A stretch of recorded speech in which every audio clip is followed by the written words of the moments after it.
Hi folks, Frank the Pest Geek here. Listen, sometimes no matter what we do, we just ain't gonna fix it. There is something beyond the scope. Check this out. Here is a typical backyard in an HOA association in Miami.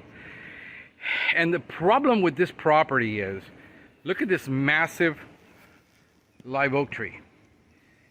And look at all the shade it casts the entire day. This grass has never looked nice. We've been doing this house probably now for 10 years.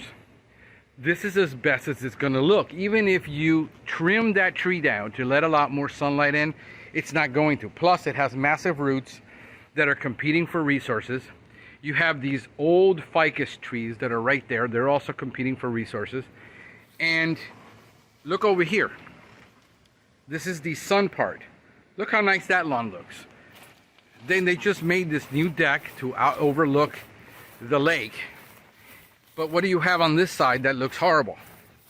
Well, we got a couple of problems here that we can't overcome. Number one, there's no irrigation over here along the lake.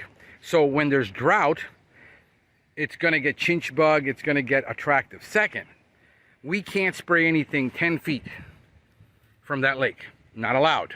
Most products will have a 10 to 15 foot restriction. We use products that give us a 10 foot. You're gonna have weeds. And there's nothing I can do about those weeds. I can't treat them.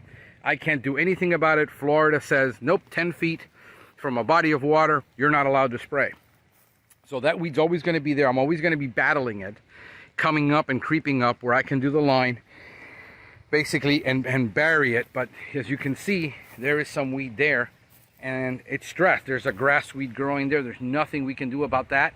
You're gonna have to hand pull it. There's a couple of weeds. We treated for that, you know, and that's it. That's all we can do. You know, you've got these palm trees around here. You know, there's areas of shade. No matter what, the grass just simply isn't gonna grow there, no matter what you do. And it's stressed. Most likely irrigation doesn't reach it. So it gets drought stress. We're at 90 plus degrees right now at the end of May.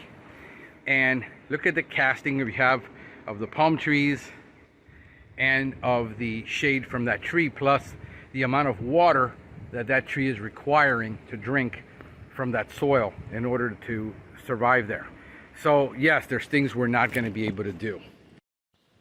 Hey folks, if this video has been helpful to you, do me a favor, give it a thumbs up, subscribe to the channel below, and share it with your friends.